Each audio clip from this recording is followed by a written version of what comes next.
কাজী মন্ডু ভাই, আসসালামু আলাইকুম। আপনার সাথে আবার একটু গল্প করার জন্য আসলাম। বিশেষ করে এই যে বাংলাদেশে যে হয়ে গেল ডাকসু নির্বাচন এবং সাম্প্রতিক ইত্যাদি নিয়ে আপনার কাছ থেকে জানতে চাই। বলুন, ডাকসু নিয়ে শুরু করেন, বা যেভাবে আপনার ইচ্ছে আপনি বলুন। হ্যাঁ, ডাকসু নিয়েই, যেহেতু আপনার বক্তব্যটাই ডাকসু কেন্দ্রিক, সুতরাং ডাকসু নিয়ে শুরু করা যায়। আসলে বাংলাদেশে এই ডাকসু নির্বাচনটা কিন্তু বাংলাদেশের রাজনৈতিক বর্তমান যে অবস্থা তার বিভিন্ন দিকগুলা কিন্তু প্রতিফলিত হয়েছে ডাকসু নির্বাচনে। এটা কিন্তু অনেকেই বলছে যে এটা জাতীয় নির্বাচনে প্রভাব ফেলবে না, কিন্তু ফেলবে। ইট ইজ ট্রু, এটা ফেলবেই। বাংলাদেশের মানুষ কিন্তু, বাংলাদেশের যত রাজনৈতিক নেতা তার অধিকাংশই কিন্তু এই ঢাকা বিশ্ববিদ্যালয়ের এক সময়কার ছাত্র ছিল। ওখানে তারা আন্দোলন করেছে, ওই বিশ্ববিদ্যালয় থেকে তারা রাজনীতির প্রশিক্ষণ হয়েছে এবং পরবর্তী সময় তারাই রাজনীতিকে নেতৃত্ব দিচ্ছে। তো সুতরাং আজকে যে ঢাকা বিশ্ববিদ্যালয়ের ডাকসু নির্বাচনটা হলো, এই ডাকসু নির্বাচন কিন্তু বাংলাদেশের অধিকাংশ মানুষ তাকিয়েছিল এটা ফলাফলটা কি হয়। এই ফলাফল, এই কারণেই তাদের এই আগ্রহ ছিল, দারুণ আগ্রহ ছিল তাদের। শুধু বাংলাদেশে না, বাংলাদেশের বাইরে বিদেশে যারা ছিল তাদেরও একটা প্রচন্ড আগ্রহ ছিল। এই ধরনের আশা কি মানে মানুষকে আশা করেছিল এরকম হবে, মানে ফল? আমি ওই জায়গাটা আসবো আর কি, আশার ব্যাপারটা। সবার একটা আগ্রহ ছিল এখানে, কিন্তু আগ্রহ দুইটা জিনিস ছিল। এতদিন পরে ডাকসু নির্বাচন, দুই হাসিনা বিদায়ের পরে, অর্থাৎ ফ্যাসিবাদী হাসিনা সরকারের বিদায়ের পরে এই প্রথম ঢাকা বিশ্ববিদ্যালয় নির্বাচন, এটা দুই।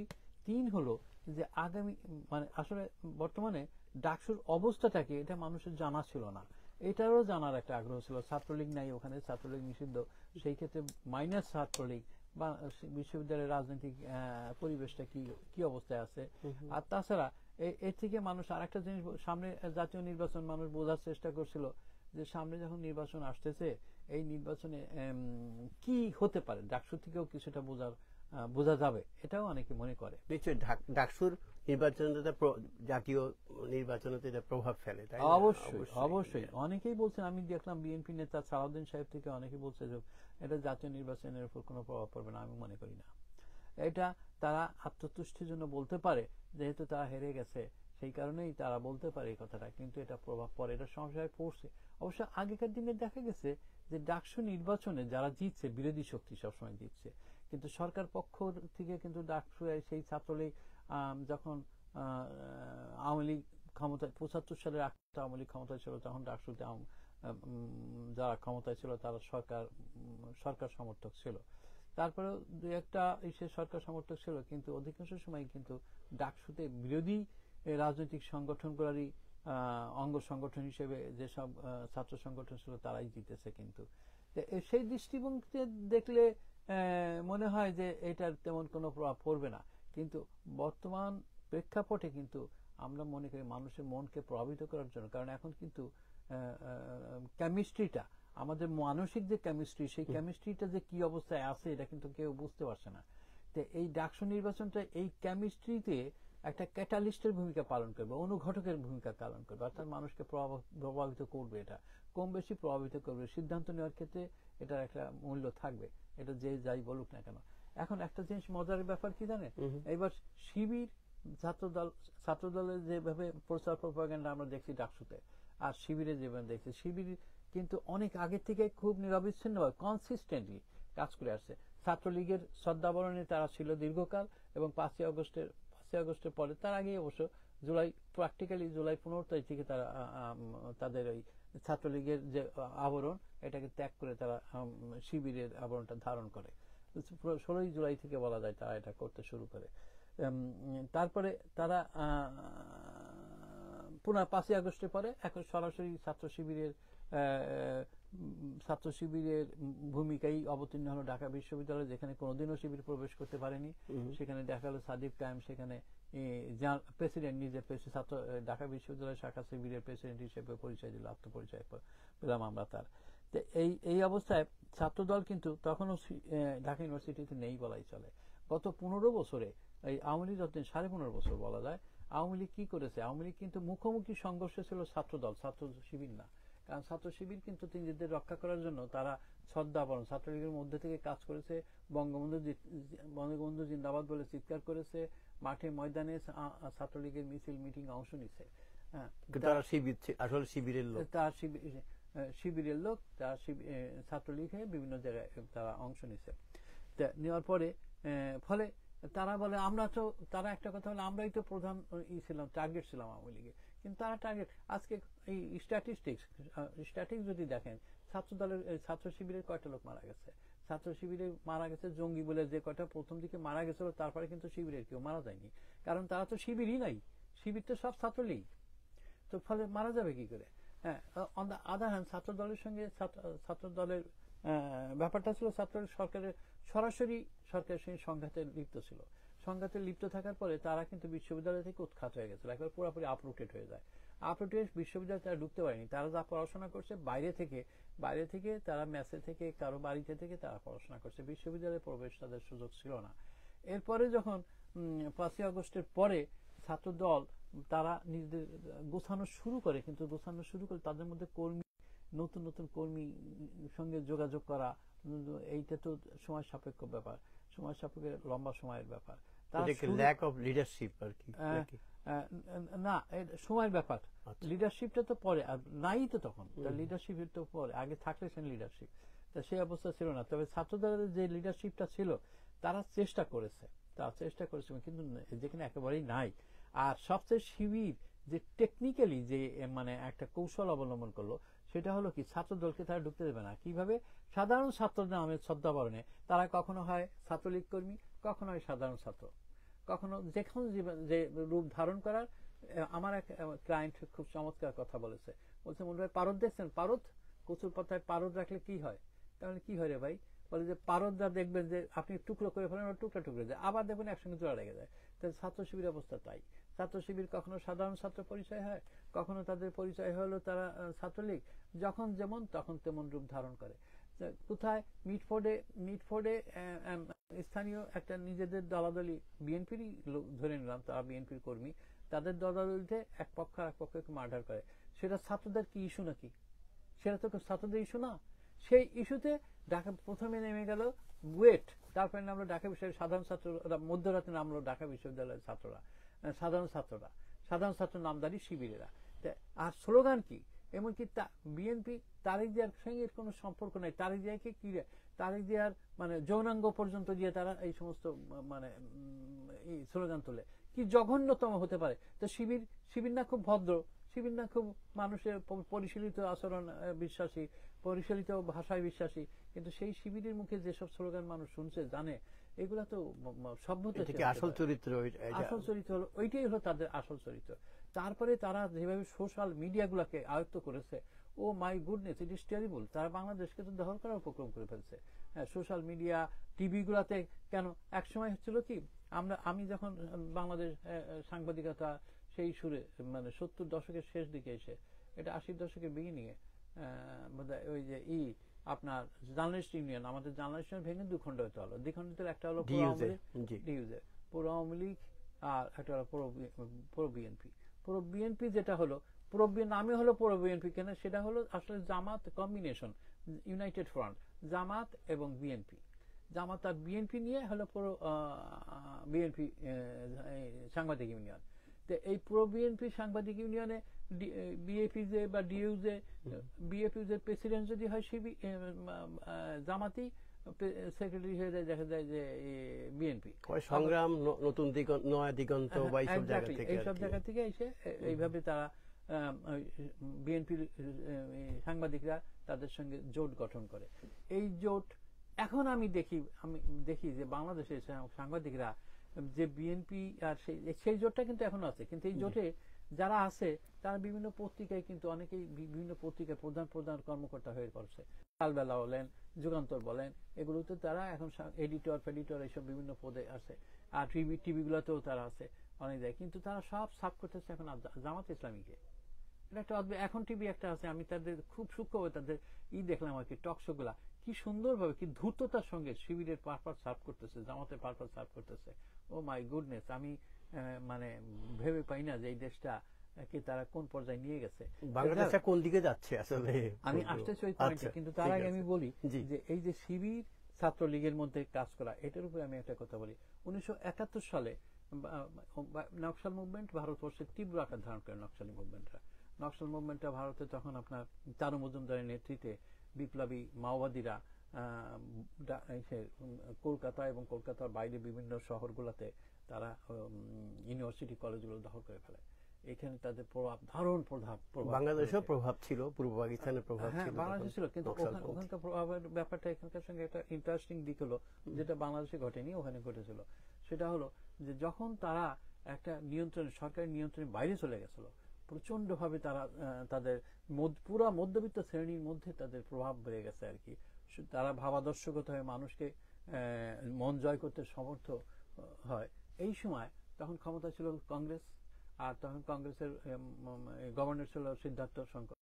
আপনার ভারত সরকার এদেরকে ঠেকাতে না পারে যুব কংগ্রেসকে তারা ট্রেনিং দিয়ে যুব কংগ্রেসকে বাম রাজনীতিতে ট্রেনিং দেওয়া হয়। এইসব যুব কংগ্রেসরা অনুপ্রবেশ ঘটে আপনার এই বামদের মধ্যে বিপ্লবী মাওবাদীদের মধ্যে তাদের অনুপ্রবেশ ঘটে, এবং এইসব যুব কংগ্রেসটা অতি বিপ্লবী কথা বলে এই বামদের মধ্যে তারা গুরুত্বপূর্ণ অবস্থানগুলো দখল করে ফেলে।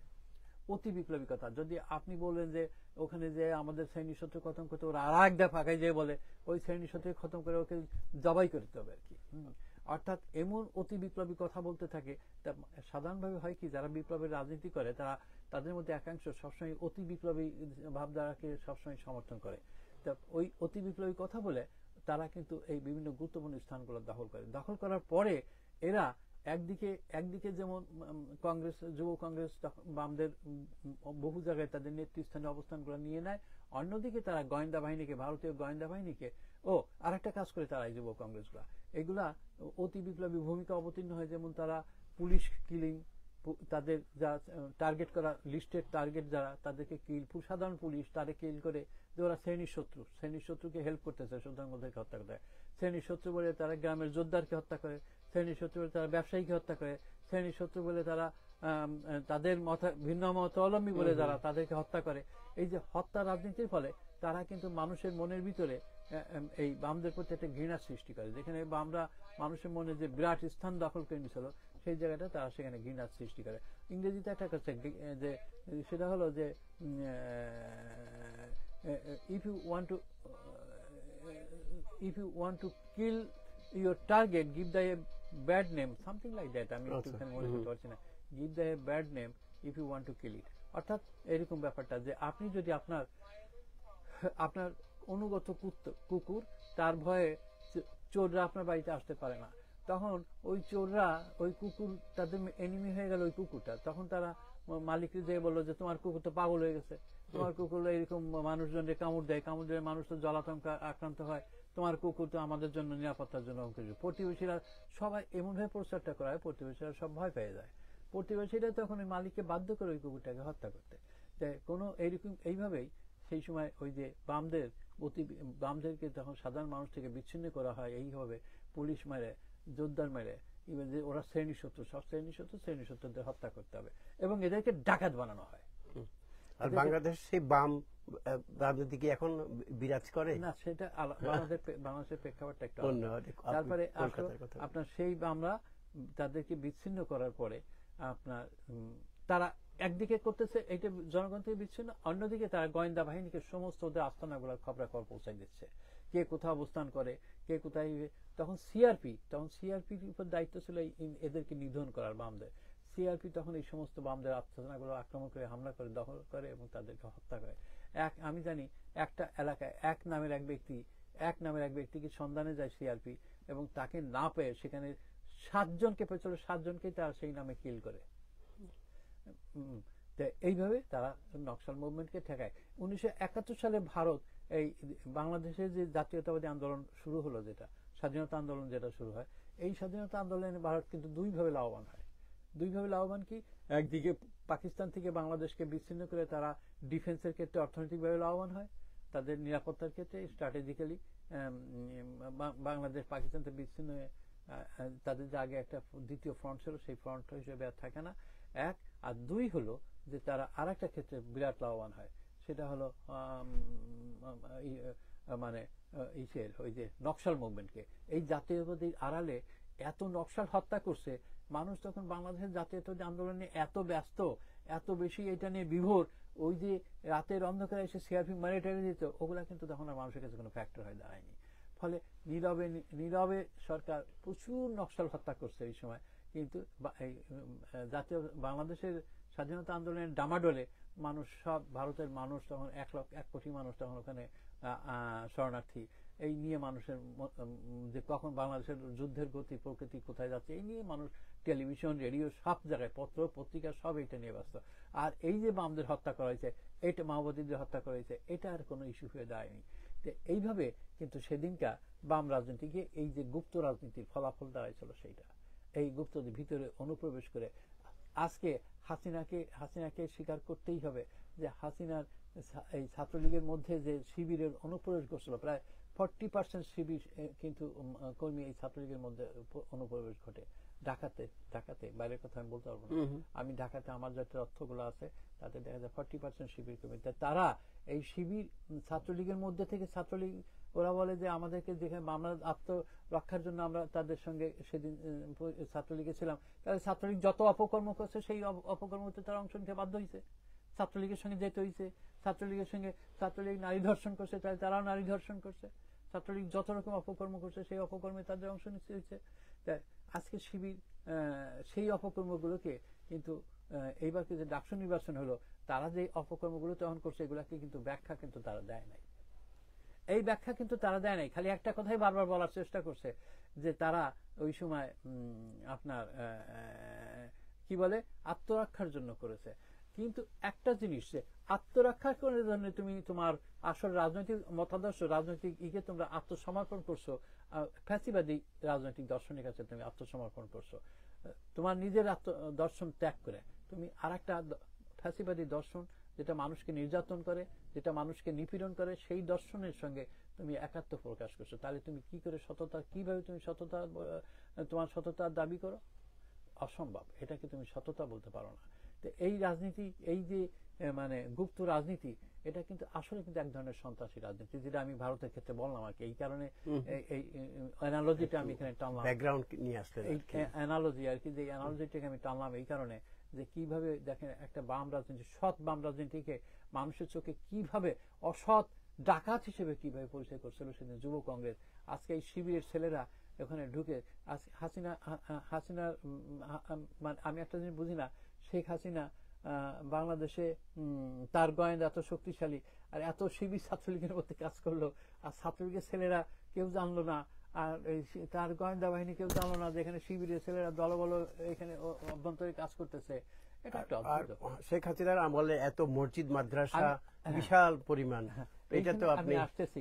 আপনার শেখ হাসিনার আমলে বাংলাদেশে আপনার 2019 সাল থেকে 23 সালের মধ্যে 2.5 লক্ষ শিক্ষার্থী কিন্তু নতুন করে ভর্তি হয় আলিয়া মাদ্রাসায়, 2.5 লাখ। একই সময় কিন্তু সাধারণ মাধ্যমিক বিদ্যালয় থেকে প্রায় 1 মিলিয়নের বেশি শিক্ষার্থী ঝরে গেছে। তারা সরকারের ওই সময় প্রচনায় ছিল যে এই যে সাধারণ স্কুল থেকে ড্রপ আউট হয়ে যাচ্ছে, আর মাদ্রাসার ছেলেরা কিন্তু বাড়তেছে, প্রচন্ডভাবে বাড়তেছে।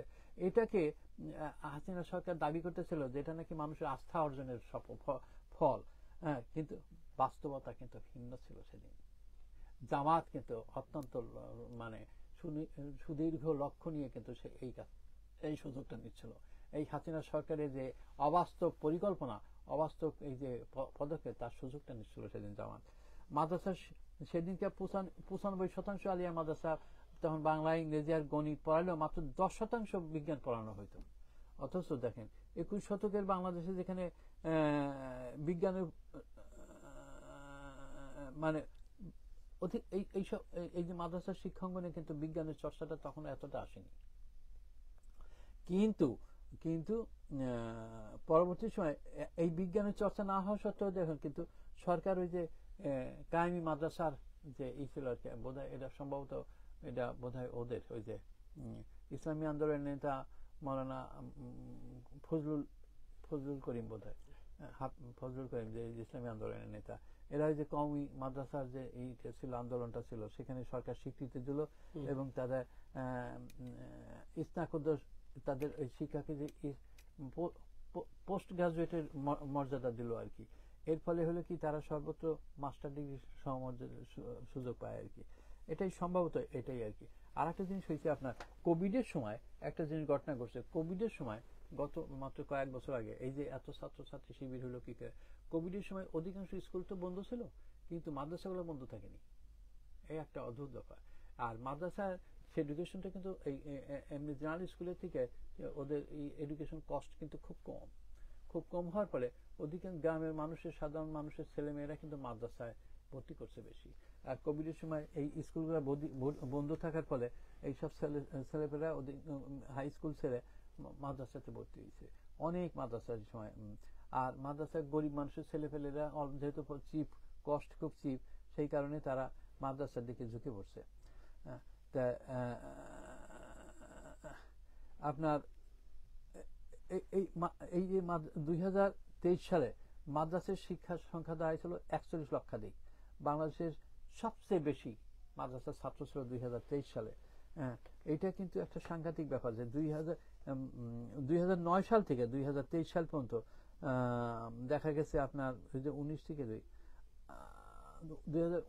2000 সালে প্রায় 2.5 লক্ষ মাদ্রাসার শিক্ষার্থী ছিল 2023 থেকে 19 থেকে 23 পর্যন্ত। তারপরে আপনার এর ভিতরে দুই ধরনের মাদ্রাসা আছে, একটা আলিয়া মাদ্রাসা যা সরকারি নিয়ন্ত্রণে ছিল, আর একটা হলো যে কওমি মাদ্রাসা যেগুলো আর কি। আর এই মাদ্রাসাগুলোতে কিন্তু ধীরে ধীরে বিজ্ঞান, হাসিনা যেগুলো এই মাদ্রাসাগুলোকে বাধ্য করে বিজ্ঞান চর্চা, গণিত চর্চা, এগুলো সবই কিন্তু মাদ্রাসা এডুকেশনে ঢুকে। ফলে মাদ্রাসা এডুকেশনে হাসিনার নীতি অনুসারে বেশ মডার্নাইজ হয় আর কি। তারপরে খুব কাজে লাগবে এটা, এই যে এত মাদ্রাসা, এত কিছু। সেইখানেই আমি আসতেছি, এই মাদ্রাসার ছেলেরাই পরবর্তী সময় ইউনিভার্সিটিতে এসে বিভিন্ন ফ্যাকাল্টি তারা ভর্তি হয় এবং ইউনিভার্সিটিগুলো দখল করে। এরা কিন্তু দেখবেন অধিকাংশই কিন্তু মাদ্রাসা এডুকেশনে, মাদ্রাসা ব্যাকগ্রাউন্ডে। অধিকাংশ আপনি একটা জরিপ করে দেখবেন যে বিরাট সংখ্যক ছাত্রছাত্রী আসছে হলো মাদ্রাসা ব্যাকগ্রাউন্ডের থেকে। এটা কিন্তু হাসিনার অবদান। শেখ হাসিনা এই বিরাট অবদানটা রাখছে হলো মাদ্রাসার ক্ষেত্রে। 2023 সালে 41 লক্ষ শিক্ষার্থী ছিল মাদ্রাসার। তো সুতরাং এই মাদ্রাসার খরচ কম, তারপরে মাদ্রাসার সেম মান গভর্নমেন্ট মান দিচ্ছে, এবং মাদ্রাসা পড়ার জন্য গভর্নমেন্ট ওই যে আপনার বিভিন্ন রকম উপকরণ সংগ্রহ করছে গভর্নমেন্ট, আপনার কম্পিউটার, তারপরে আধার, এটা সেটা মাদ্রাসাগুলোতে গণিত চর্চা, বিজ্ঞান চর্চার সুযোগ করে দিছে। মানে মাদ্রাসাকে টোটালি মডার্নাইজ করে ফেলছে। মডার্নাইজ করে হাসিনা কি চাইছিল জানি না, যেখানে হাই স্কুলগুলোকে প্রাধান্য দেওয়া দরকার সেখানে সেদিকে প্রাধান্য না দিয়ে সে মাদ্রাসাগুলোকে প্রাধান্য দিচ্ছে। মাদ্রাসাগুলোকে প্রাধান্য দেওয়ার ফলে এই মাদ্রাসা ছেলেরা তো অটোমেটিক তাদের, এই যে এখন ডাকসু, এই যে নির্বাচন, সেই ভবিষ্যৎ নির্বাচন, এখন এই আজকের ফল কিন্তু সেইটা।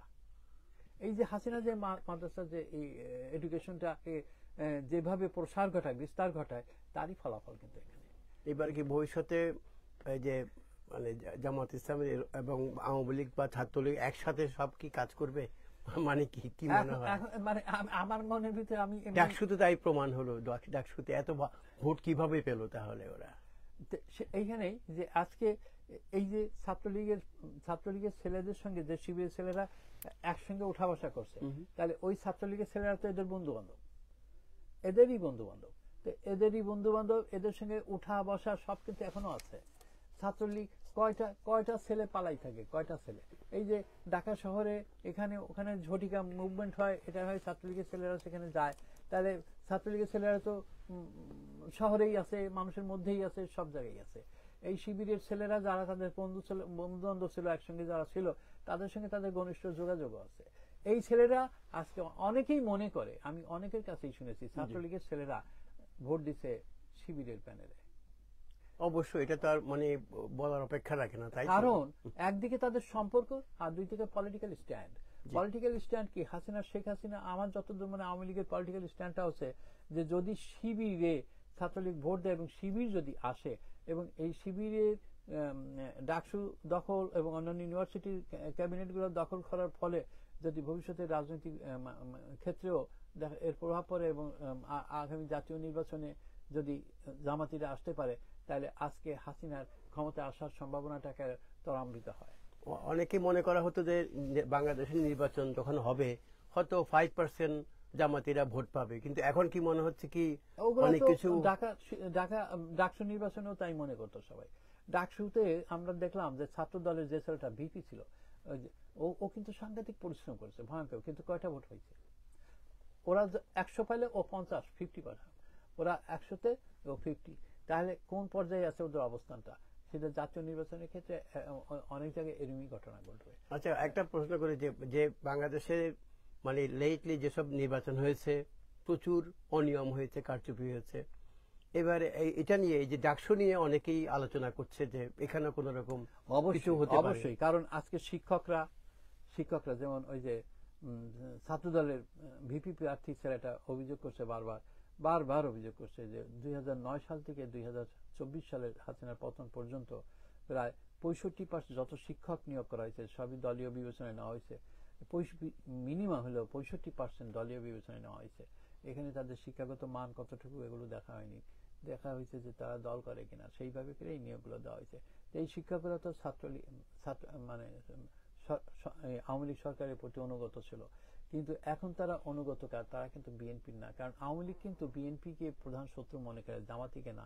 কারণ জামাতি যদি ক্ষমতা আসে তাহলে এই জামাতিকে ঠ্যাঙ্গাইতে সুবিধা আছে, কারণ জঙ্গি বলে ট্যাগ দিয়ে জামাতিকে ঠ্যাঙ্গাইতে পারবে তারা। ভারতও সেইটা চাইতেছে।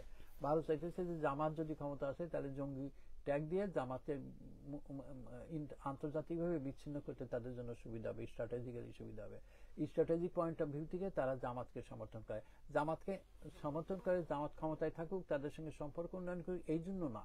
স্ট্র্যাটেজিক্যালি জামাতকে সমর্থন এই কারণে ঠ্যাঙ্গাতে সুবিধা হবে, আন্তর্জাতিকভাবে বিচ্ছিন্ন করা যাবে এবং জঙ্গি ট্যাগ দেওয়া সুবিধা হবে। এবং এটাও ঠিক, জামাত ক্ষমতা গেলে, কিন্তু আমি দেখছি বিএনপি আমলে, বিএনপি যখন জামাতের সঙ্গে জোট গঠন করে সরকার গঠন করে, তখন এই যে ছোট ছোট গ্রুপ, অনেকগুলো ছোট ছোট গ্রুপ তৈরি হয় ওই সময়। এবং এটা প্রথমে আমি যতদূর শুনেছি, আমি তখন যেহেতু বাংলাদেশে, আমি অনেকগুলো শুনেছি যে এরা বেগম জিয়া তখন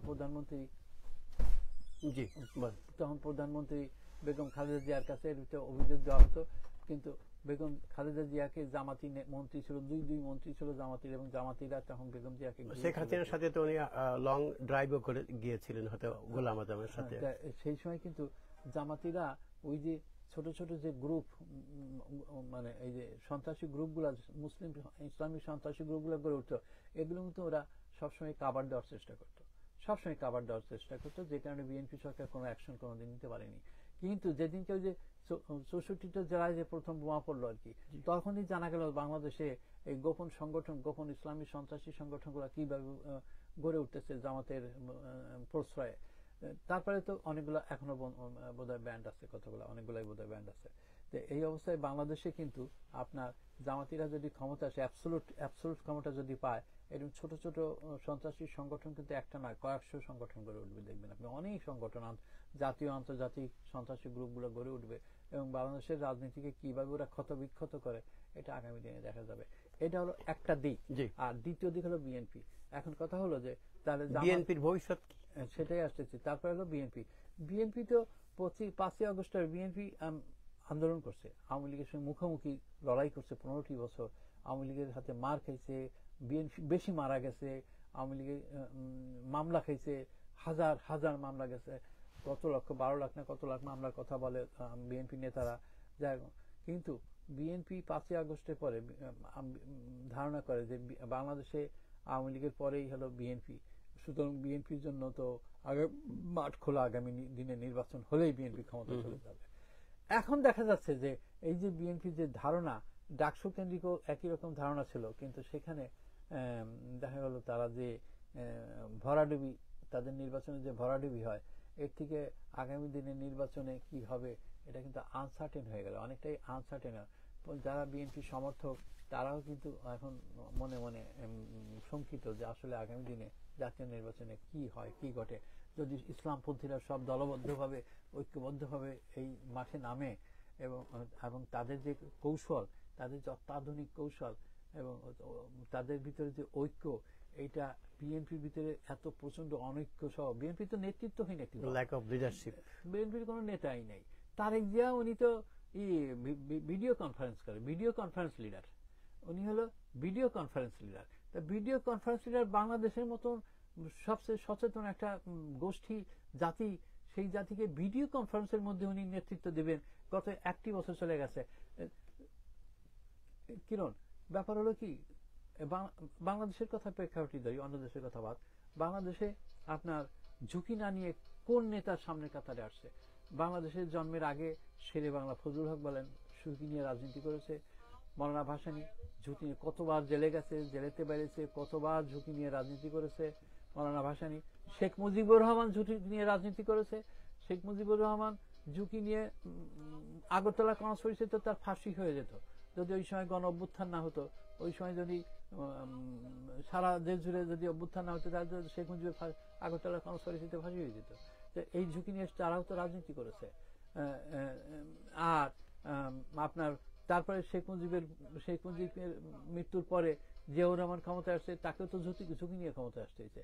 সে স্বাধীনতার ঘোষণা করছিল, তাকে সেই সময় অ্যাক্টিভ সার্ভিসে সে ছিল এবং গোয়েন্দা কোন একটা পাকিস্তানি গোয়েন্দা সংস্থার সঙ্গে সে ছিল। সেখান থেকে সে বিদ্রোহ করে যে স্বাধীনতা ঘোষণা করে, সে ঝুঁকি নিয়ে করেনি। ওই সময় ধরা পড়ে তো তাকে মেরে ফেলা হতো। তো সেই ঝুঁকি নিয়ে সে সামনে কাতারে আসছে। জিয়া সেদিন এক মেজর এক ঘোষণা দিয়ে সারা দেশে পরিচিত হয়ে গেছে। সেটা ঝুঁকি নিয়ে করছে। তারপরে ৭৫-এর পরে যে বিপ্লব কাউন্টার বিপ্লব, বিপ্লব কাউন্টার বিপ্লব, বিপ্লব কাউন্টার কু যেগুলো হয়েছে, সেখানেও জিয়াউর রহমান বন্দী ছিল কয়েকদিন এবং সেখান থেকেও সে মুক্তি পেয়ে পরে যে ক্ষমতায় আসতে সক্ষম হয়। ঝুঁকি নিতে হয়েছে না তাকে, প্রতিটি পদে ঝুঁকি নিতে হয়েছে না? ঝুঁকি নেয় নাই কে এখানে? এমনকি ওই যে ক্ষমতায় আসছে যে এরশাদ যে এত বড় আন্দোলনের ভিতর দিয়ে টিকে ছিল, তাকে ঝুঁকি নিতে হয়নি? তো ঝুঁকি তো সবাই নিছে। তারেক জিয়া বিদেশে বসে বসে যে তার জীবনের নিরাপত্তা, তাহলে বাবা রাজনীতি ছেড়ে দাও। আমার কথা হয়তো একটা পার্টিকে তুমি কেন ধ্বংস করতে? উনি কি লিভিং রুমে বসে দেশের এসি রুমে বসে বসে উনি দেশে ভিডিও, উনি সারাদিন বসে আরামে গল্প সল্প করে চলে যায়, আর একটা কেউ হয়তো লিখে দেয়, সেইটা বলে জাতিকে শোনায়। এইভাবে করে কোনো নেতৃত্ব হয় না। এই জন্য বিএনপি কে বলা হয় মুন্ডহীন একটি হেডলেস হর্স। হ্যাঁ, এই হেডলেস হর্স দিয়ে বাংলাদেশে রাজনীতি অসম্ভব ব্যাপার। সেই দিকে জামাত ইজ ভেরি ভেরি অর্গানাইজ, একেবারে টপ টু বটম ওদের নেতা আছে এবং দেখবেন ওদের নেতাদের মধ্যে সব শিক্ষিত, সব well educated. Doctor Shafiqur Rahman, doctor Abu Taher, doctor অমুক, ডাক্তার তমুক, সব কটার আগে দেখি ডাক্তার। আর আমার বউ বলে যে ওদের নামের আগে মাওলানা নাই, ডাক্তার আছে। এক্স্যাক্টলি, ওদের আগে নামের আগে মাওলানা নাই, আছে কি আছে ডাক্তার আর ইঞ্জিনিয়ার, বুয়েট, ওরা বুয়েট দখল করে আছে। কি অদ্ভুত ব্যাপার! এই শিক্ষিত মাথাগুলা বিএনপি পারবে কি করে ওই যে চাঁদাবাজ আর ওই যে মানুষের কাছ থেকে এখন নাকি শুনতে পাইতেছি যে হয়েছে ওই যে হাওয়া ভবনের ছেলেপেলেরা যারা হাওয়া ভবনের সঙ্গে অ্যাটাচ ছিল, তারা নাকি এখন চাঁদাবাজি শুরু করছে। তারিখের নামে বাইয়া আসবে, বাইয়া আসবে, বাইয়া আসবে, তাই জন্য চাঁদাবাজি শুরু করছে। তোমার ২.৫ লাখ, তোমার ২ লাখ, এরকম নাকি চাঁদাবাজি শুরু করছে। এইভাবে বিএনপি টিকবে? আপনি চিন্তা করেন যে এই ফালুর কোন একাডেমিক কোয়ালিফিকেশন, ইন্টারমিডিয়েট নাকি তারে ডিগ্রি করে এপিএস হলো, বেসিক কোয়ালিফিকেশন লাগে ডিগ্রি। সেই বেসিক কোয়ালিফিকেশন বেগম জিয়ার এপিএস যখন করা হয়, এই নিয়ে অনেকে আপত্তি তুলছিল, কিন্তু তাকে ডিগ্রি দেখায় যখন এপিএস হিসেবে নিয়োগ দেওয়া হয়, সেই ফালু তখন ছিল কি? আর এখন কোটি কোটি কোটি টাকা দুর্নীতি হয়, আকাশ থেকে আসে টাকা পয়সা। এটা দুর্নীতি ক্ষমতার একেবারে শীর্ষে কেন্দ্রবিন্দুতে থেকে যে লুটপাট করছে, এটা আসলো কোথা থেকে? ফালু এখন কোটি কোটি টাকার মালিক, কিন্তু বিএনপি পারপাস করে। বিএনপি তাকে আমার দেশ পত্রিকা দিল ডিক্লারেশন ফালুর নামে, সেই ফালু আমার দেশ পত্রিকা বিক্রি দেয় মাহমুদুর রহমানের কাছে। এই ফালু আজকে এনটিভি বিএনপি ডিক্লারেশন নেই, সেটা ফালু হয়ে গেছে মালিক। সব এই দুর্নীতিবাজার দখল করে ফেলাইছে। তা বিএনপির অবস্থা হচ্ছে কি আজকে? Headless horse. এটা এখন কোন নেতাও নাই, কোনো কিছুই নেই। বিএনপি কোথায় যাবে, কোথায় দাঁড়াবে? বিএনপি প্রসঙ্গ বাদ, এখন এই যে মিস্টার ইউনূস, ডক্টর ইউনূস, উনি 1 বছর তো উনি কি করতে পারলেন বা কি করতে পারে? ওনাকে কি আশা করা যায়? এই ভদ্রলোককে অনেকে মানে পছন্দ করতেন, রেসপেক্ট করতেন, ওয়ার্ল্ড ওয়াইড একটা অ্যাক্লাইম মানুষ, কিন্তু বাস্তবে কি হলো? উনি কি করলেন? ভয়ঙ্কর অ্যাম্বিশাস লোক। উনি কি এনজিওগ্রাম চালাচ্ছেন নাকি? অ্যাম্বিশাস লোক। এবং উনি এই ৮৪ বছর ৮৫ বছর বয়স ওনার, উনি এখনো ক্ষমতায় আঁকড়ে থাকার জন্য উনি উদ্গ্রীব। উনি যে এনসিপি সৃষ্টি করে ছাত্রদের, দেখেন উনি ক্ষমতা আসার পরে ওনার প্রথম ছাত্ররা যেহেতু এত বড় একটা আন্দোলন করছে, ওনার প্রথম দায়িত্ব ছিল এই শিক্ষা সংস্কার। উনি এত সংস্কার করছে কিন্তু শিক্ষা সংস্কার করেনি। কি আশ্চর্য ব্যাপার! শিক্ষা সংস্কার কোনো কমিটি করেনি। উনি ওনার প্রথম দায়িত্ব ছিল যে উনি ক্ষমতা আসে ছাত্রদেরকে স্কুল কলেজে ফিরে যাওয়ার কল দেবে, আহ্বান জানাবে। উনি তা করেনি, উল্টা ছাত্রদের বলে তোরা রাজনীতি কর। বলে আমরা কি করে রাজনীতি পারবি, তোরা রাজনীতি করতে পারবি। রাস্তাঘাট বন্ধ করে দেওয়া, সব মানে অদ্ভুত ব্যাপার। তাদেরকে রাজনীতিতে আমাদের, তাদের রাজনীতিটা কি রাজনীতি, এতদিন ট্র্যাডিশনালি কনভেনশনালি যে রাজনীতি দিয়ে আমরা আসছি সেই রাজনীতি না এটা। এটা মানুষ দেখলো কি রাজনীতি, মব কালচার। অর্থাৎ জোর করে যাইয়া উনি ওনার ই হলো যে তোরা জোর করবি, তোরা মানে আন্দোলনের নামে মাঠে নামবি, ভয় দেখাবে, যেখানে সেখানে আমি করে দেব, আমি করে দেব। এক অদ্ভুত রাজনীতি বাংলাদেশে কালচার তৈরি করছেন। অনেকেই বলে যে গোলমেলে বাংলাদেশ। ডক্টর ইউনূস আমাদের বিএনপি নেতারাও বলে মানে আন্তর্জাতিক খ্যাতি সম্পন্ন। আরে বাবা, আন্তর্জাতিক খ্যাতি সম্পন্ন, খ্যাতি সে তার ব্যক্তিগত ব্যাপার। আন্তর্জাতিক খ্যাতি সম্পন্ন এখন বলা যেতে পারে সো কল্ড আন্তর্জাতিক খ্যাতি সম্পন্ন, বলতেই পারেন, অবশ্যই বলতে পারেন। কারণ সে বাংলাদেশকে ধ্বংস করে দিচ্ছে, বাংলাদেশকে সে মানুষের বিরুদ্ধে ভেদাভেদ সৃষ্টি করে দিচ্ছে বাংলাদেশকে। হ্যাঁ, আওয়ামী লীগকে সে নিষিদ্ধ করেছে। আওয়ামী লীগকে নিষেধ করার দরকার ছিল না, আমি মনে করি। আমি নিষিদ্ধ করে আওয়ামী লীগকে নিষিদ্ধ করে রাজাকারদেরকে সুযোগ দিয়ে দিল, ঢাকা ডাকসু নিয়ে নিল। উচিত ছিল তার যে যারা আওয়ামী লীগ, তারা তো ক্রিমিনাল, ক্রিমিনাল তো ইলেকশন কমিশন যারা ক্রিমিনাল ক্রাইমের আসামি হয় তাদের তো পলিটিক্সে, তাদের তো নির্বাচনে অংশ নিতেই দেওয়া হয় না। যারা ফেয়ার তাদেরকে তুমি আটকাবা কোন যুক্তিতে? তুমি আটকাইছো কোন যুক্তিতে? তুমি আওয়ামী লীগের সবাই ফাঁসিবাদী নাকি? সবাই নির্দেশ দিচ্ছে নাকি কিল করতে? তুমি আওয়ামী লীগের ভালো লোক আছে না? আমি দুই একটা বলি, যদি ওর বিরুদ্ধে অভিযোগ আছে, কিন্তু তাহলে আমি মনে করি she is a good person. যেমন আইবি রহমান নারায়ণগঞ্জে, যে যতই বলুক না কেন, I still believe that she is a good person. তার সঙ্গে বিএনপির সম্পর্ক ছিল, তার সঙ্গে জামাত ইসলামের সম্পর্ক ছিল, সবার সঙ্গে ভালো, খুব ভালো চালাচ্ছিলেন। তাকে আরেস্ট করতে দিলেন নি রে বাবা? কি তার বিরুদ্ধে মার্ডার কেস আছে বলে কি বলছে? এসব ফালতু মার্ডার কেস, সচরাচর মার্ডার কেস, ফালতু মার্ডার কেস, এগুলো ফালতু, একেবারে ফালতু।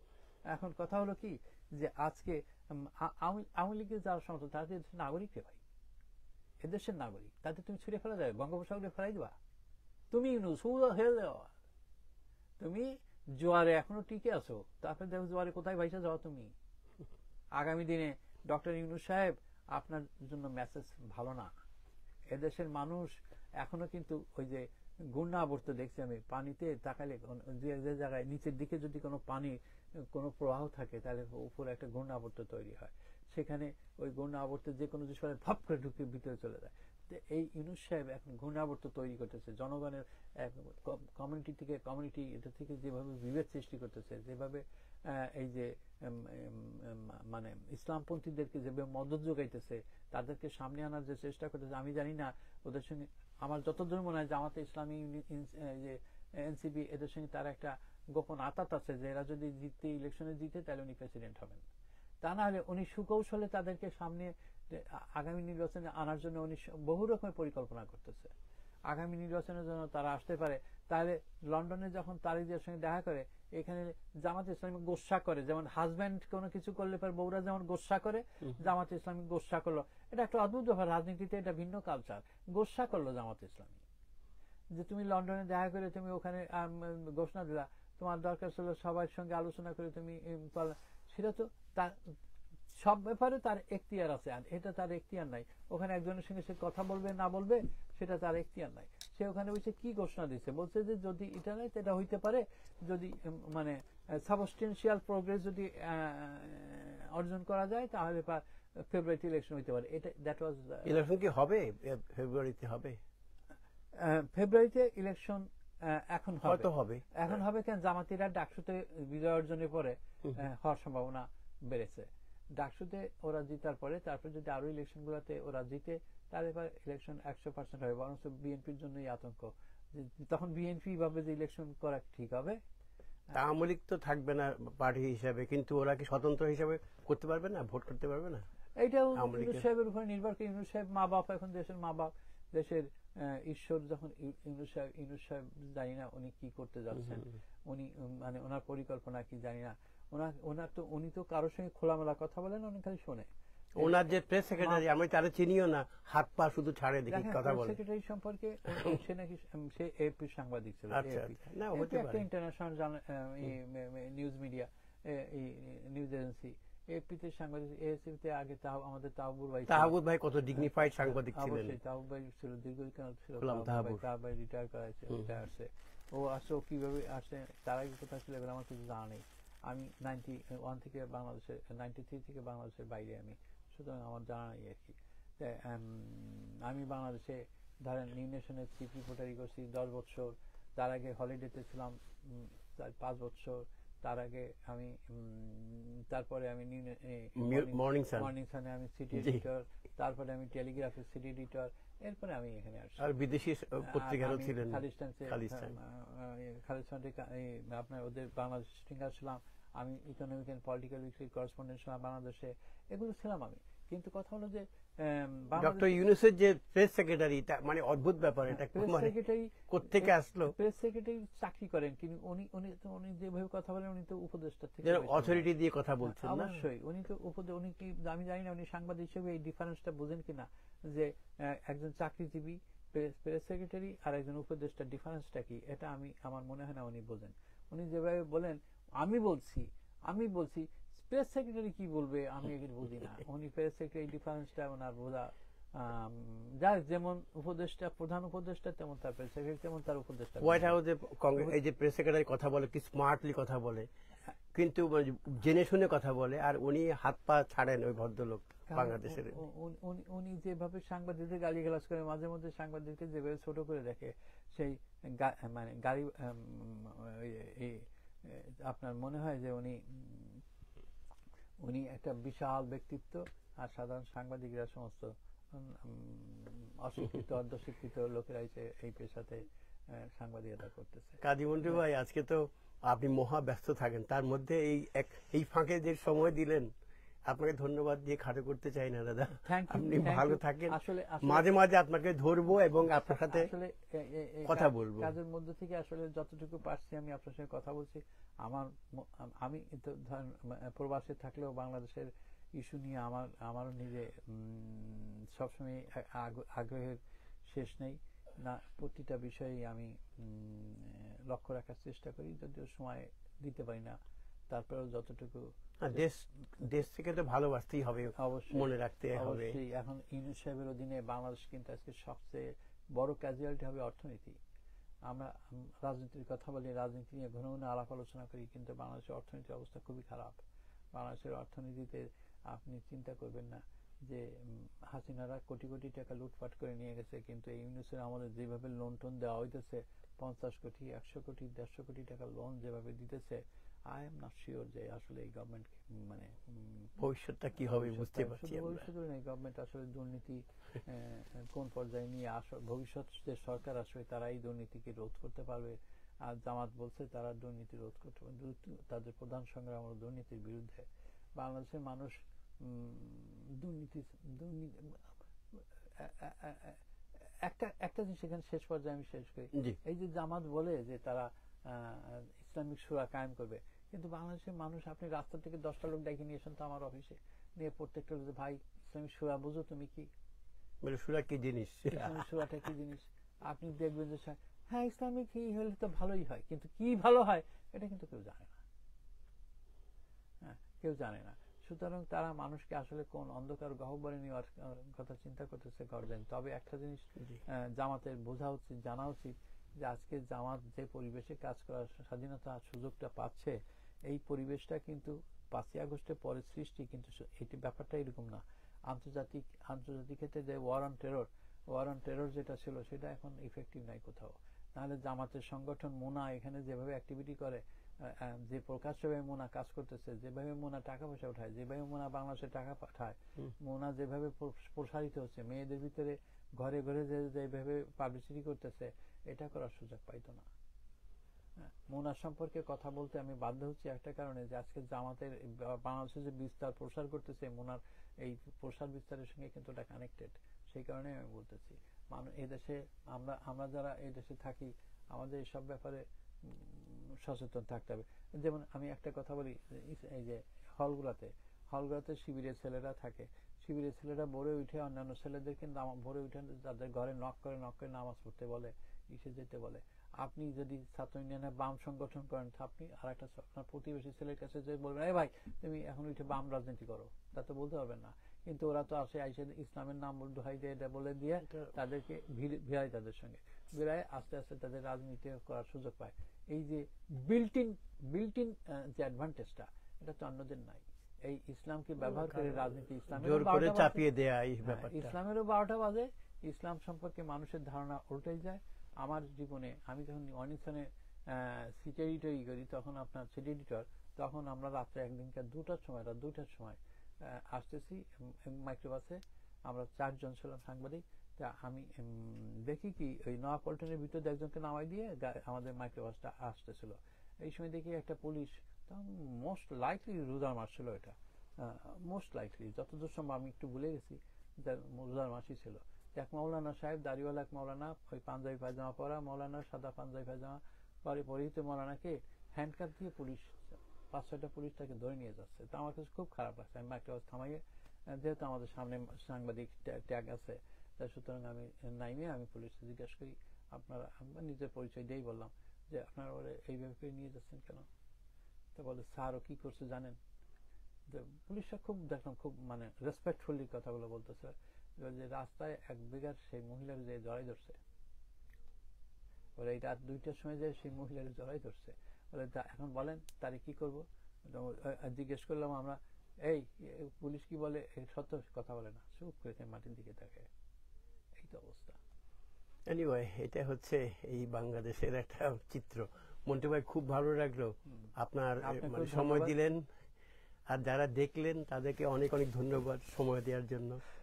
খুব দ্রুত কথা বলছি এই কারণে যে আমার আজকে সময়টা একটু কম আর কি, আর একদিন একটু এই নিয়ে বলবো।